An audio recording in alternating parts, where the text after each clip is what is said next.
Assemblyman Canestrari, thank you very much for joining us. Thank you. Nice to be here. So how long are we going to be here, actually? I think tonight around 6 o'clock or so, maybe a little later, maybe a little earlier. Okay, but will session end as scheduled on Monday, or will we be here longer? I think Monday easily goes into Tuesday morning. Unlikely we'd pull the plug Monday night or go late into Monday night, early evening, like 2 or 3 o'clock in the morning on Tuesday. I don't like that. We said we're not going to do it. I would hope we'd break at around 11 o'clock, if need be, and return on Tuesday morning and get the day's work out of the way. But you believe, despite the fact that the governor has threatened to keep everyone here in perpetuity for an extraordinary session, you believe that actually that won't be necessary? I don't think it'll be necessary because there is apparent agreement with the Senate and the governor to do an extension of the laws affecting apartments in New York City until Monday evening. If that agreement holds, then we'll conclude our work tonight and return on Monday. See, the thing that confuses me is I'm not exactly clear why an extension is necessary at all, because the laws don't exist right now after they expired, and no one's losing their apartments. So why bother extending them? Is that symbolic, or is it actually necessary to protect tenants? Well, in theory, some people's leases could come up tomorrow or Sunday. In theory. And considering the hundreds of thousands, maybe millions of apartments affected, I wouldn't want to be that person whose lease would expire. Plus, the uncertainty of not having it done creates its own problems for people. It's difficult enough with this economy, people feeling economic pressure. Why should we as legislators add to their burden without taking an extension of this rent control bill until it is resolved, and hopefully it'll be resolved. But I think the less uncertainty, the better. Let us do our job, get this done, and remove the uncertainty for the people of New York City. There were some of your colleagues, 4 of your colleagues put out a statement yesterday really blasting your fellow Democrats in the Senate for letting these bills expire at all. Are you similarly minded that actually the Senate Democrats should play a bad hand there in terms of politics? I think it was a bad call on the Senate Democrats' part. Don't know what motivated them to do it, but as a matter of principle, they're for the extension, and they should have stood by that and not played into the hands of the Republicans and let this lapse. I think a lapsing of it is inexcusable. It should not have happened. You know, it's hard for me to see where this ends. I know that you believe that this will end actually on Tuesday, but something has to give, right? So what gives first, since they're all linked together? Will there first be a rent control deal that is actually connected to a tax cap? Is your house still open to that? I believe so, yes, and I think it'll all end at once, in a sense.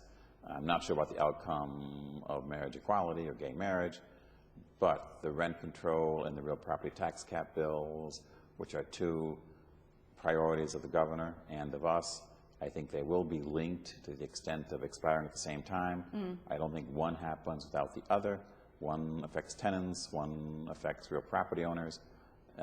There's some natural sense to that, and I believe it'll happen, and they will both happen together. Okay, so but the real question here is, so you still believe that your house is open to passing a tax cap, because it was at some point unclear. Well, it all became unclear. I mean, ostensibly we have a deal on this whole thing. We have a tax cap deal. It was announced in the end of May. It sometimes takes a long time for these deals to materialize or be put into paper, but yes, we're committed to the real property tax cap, and it's sunsetting the same time of the rent control laws of New York City sunset. The same time, in other words, they're at a date certain, is that correct? At a date certain. Okay, not just X continues in perpetuity as long as Y continues, but with an absolute date. 3 years, 5 years, the talk was 5 years. I think that's still the understanding, both sunset in 5 years. What is the feeling in your house now when you start hearing about religious exemptions, amendments to the governor's marriage bill? You guys already passed it. You passed it for a 4th time, and it was not exactly a short debate. Will you be able to pass an amendment? I don't know. I think this is not the time to take up amendments. Let's just do it. We've done it many, many years here in the Assembly. As you know, the clock is ticking for amendments. The new set of committee meetings would have to be held, et cetera.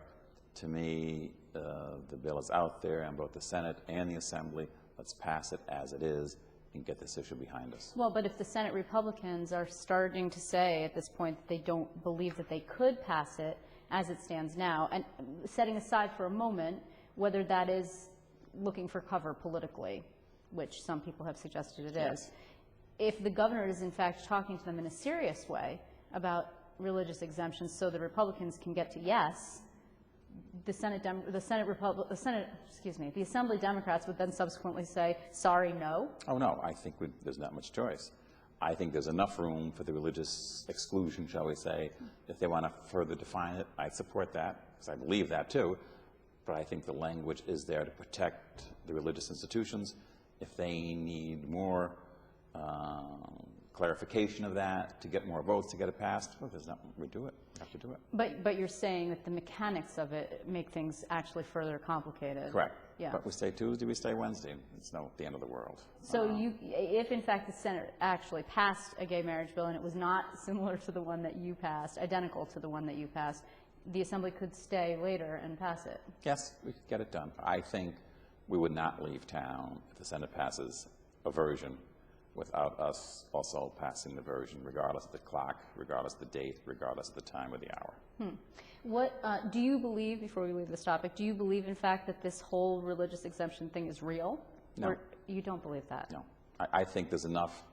We have language in the bill, which was my concern before I first voted for the bill, I might add, to make sure the religious institutions of this country did not have to accept the fact that what we said is marriage is they're saying is endorsing marriage. So there is language there already, I believe, to take care of our religions who do not believe in gay marriage.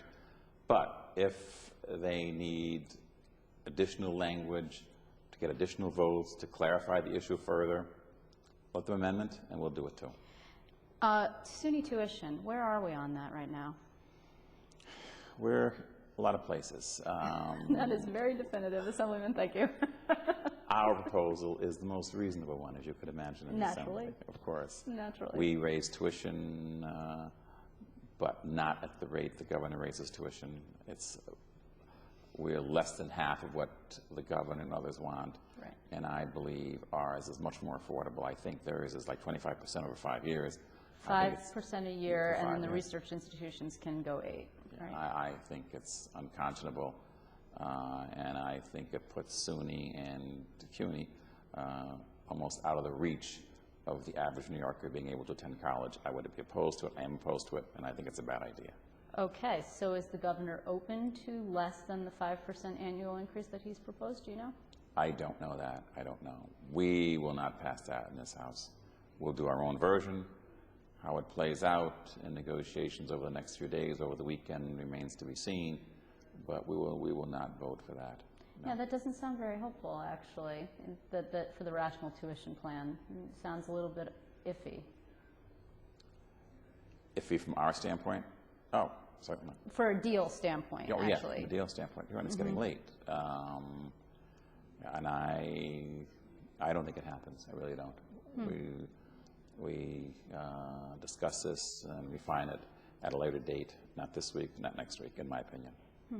Do you think that there's some dark horse issue that comes along at the end that we're going to be actually very surprised about? I mean, usually in the big ugly, there's something in there that, 2 weeks later we find out and everyone goes, where did this come from? I mean, obviously you're not going to do things like, say, move the primary date. Which I don't think there'll be any surprises. I really don't. This governor has an agenda. It's out there. It's very clear about it. And I don't think the climate is right for us to pull a big surprise at the end. I don't think that'll happen. Okay, well, we shall see. It looks like we're going to go home for the weekend, so Yes. that's positive. Yes, Perhaps we'll all get some sleep for a change. We need that.